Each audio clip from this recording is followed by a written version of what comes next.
جنازے کی نماز میں اللہ اکبر کا امام صاحب نے پہلی تکبیر کے بعد سورہ فاتحہ پڑھے گا۔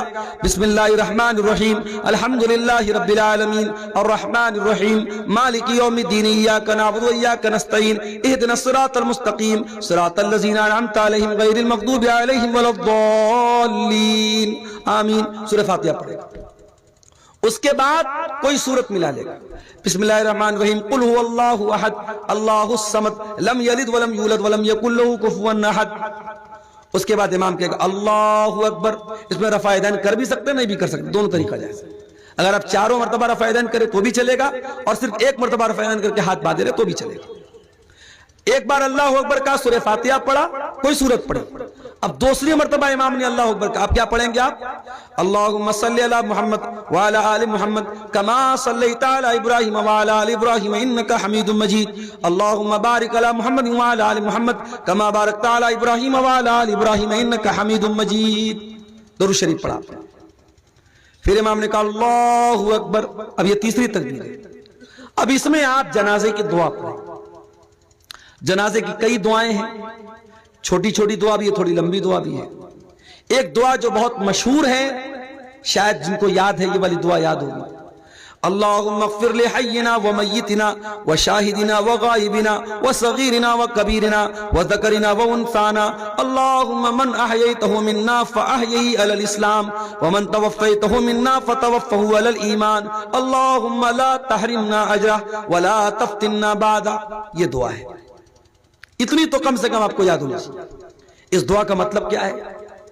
اللہم اغفر لحینا، اے اللہ ہمارے زندوں کو بخش دے، ومیتنا ہمارے مردوں کو بخش دے۔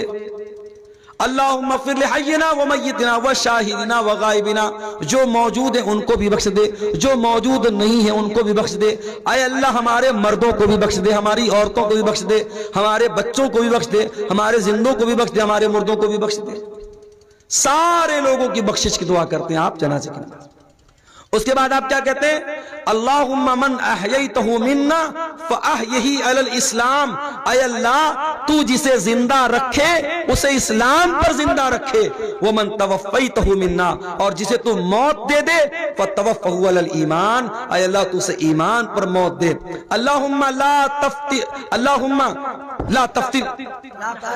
لا تحرمنا اجرا، اے اللہ اس مرنے والے کے اجر و ثواب سے ہم کو محروم مت کر، مرنے والے کے ثواب سے ہم کو محروم مت کر، ولا تفتنا بعدا، اور اس کے بعد اور ایک حدیث میں یہ بھی الفاظ آئے ولا تضلنا بعدا، اس کے بعد تو ہمیں گمراہی میں مت ڈال، ہمیں فتنے میں مت ڈال۔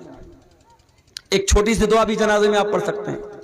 اللہم اغفر لہ ورحمہ وعافہ واعف عنہ واکرم نزلہ ووسع مدخلہ، اے اللہ اس مرنے والے کو بخش دے، اس کے اوپر رحم فرما، اس کو درگزر کر دے، اس کو عافیت میں رکھ، اس کی اچھی مہمان نوازی فرما، اور اس کے گناہوں کو دھو دے۔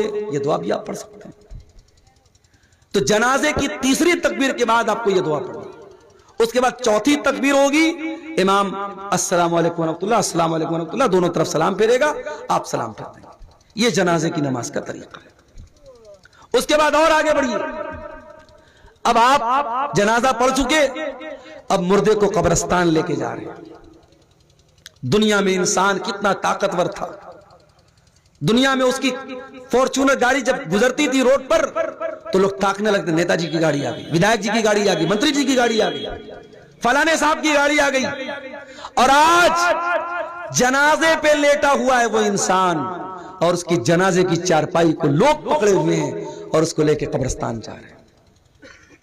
قبر تیار ہے، اور قبر بھی آپ جانتے ہیں دو طرح کی ہوتی ہے۔ ایک ہوتی ہے صندوقی قبر جس میں بیچ میں مردے کو رکھا جاتا ہے، اور ایک ہوتی ہے بغلی قبر، اور اللہ کے نبی کی جو قبر ہے وہ بغلی قبر تھی جس میں سائیڈ میں مردے کو رکھا جاتا ہے۔ تو قبر میں مردے کو اتارا جاتا ہے۔ اب جب قبر میں اتارا گیا اس کے بعد مٹی ڈالی جاتی ہے۔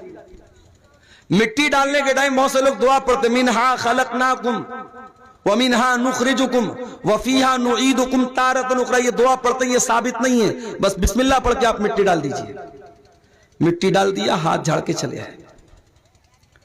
زندگی بھر اس بات کی فکر کرتے رہے لوگ کیا کہیں گے، صحیح کام کرنا تھا نہیں کر رہا تھا، کیوں؟ لوگ کیا کہیں گے؟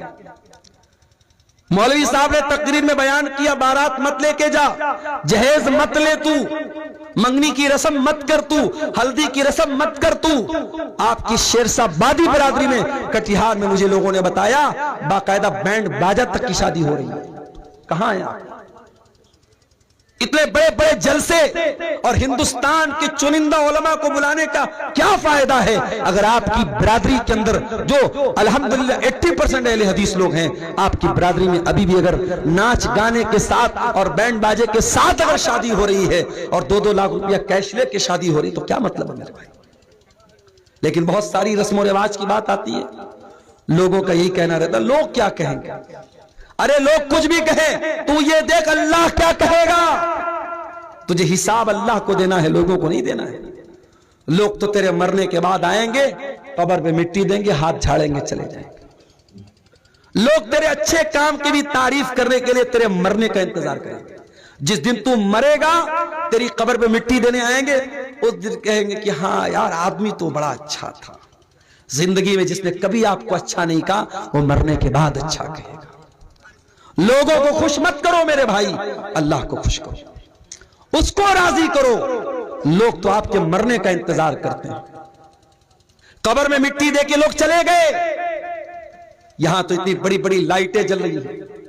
4 ویلر سے میں آ رہا تھا، ڈرائیور صاحب نے کہا مولانا صاحب پروگرام کہاں ہے، نظر نہیں آ رہا ہے۔ میں نے کہا لائٹ نظر آئے گی سمجھ جانا۔ دور سے ٹیوب لائٹ نظر آنے لگی۔ عبدالعزیز بھائی کو میں نے فون کیا کہ ہاں آپ کے پروگرام کے لوکیشن پر پہنچ گیا۔ پروگرام ہے، آپ نے دور تک لائٹوں کو لگایا ہے۔ کبھی قبر میں آپ نے کوئی لائٹ دیکھی ہے؟ کبھی ایسا ہوا کہ آپ نے مردے کو دفنایا ہو اور ساتھ میں ایک لالٹین رکھ دیا ہو، ایک موبائل کا ٹارچ جلا دیا ہو؟ نہیں، وہاں کوئی روشنی نہیں چھوڑ کے جاتا۔ دنیا میں گرمی کا موسم ہوتا ہے، ہم کولر، پنکھا، اے سی جیسی طاقتیں لگاتے ہیں۔ قبر میں کوئی اے سی لگاتا ہے کیا؟ کوئی پنکھا لگاتا ہے کیا؟ قبر میں ہم ہوں گے اور ہمارے اعمال ہوں گے میرے بھائی، اور قبر کے اندھیرے میں اگر ہمارے اعمال خراب ہوں گے، ہمارے کام گندے ہوں گے، ہم نے اللہ کو ناراض کیا ہوگا، معاف کرنا اس اندھیرے سے ہم نہیں بچ سکتے۔ قبر میں جو زہریلے جانور ہوں گے، جو جہنم کی کھڑکی کھلے گی، جو جہنم کا بستر بچھایا جائے گا، جو جہنم کی گرم ہوائیں ملیں گی، ان سے اگر ہمیں بچنا ہے اور جنت کی ٹھنڈی ہواؤں کو پانا ہے تو ہمیں دنیا والوں کو خوش نہیں کرنا، اللہ کو خوش کرنا ہے میرے بھائی، اللہ کو خوش کرنا۔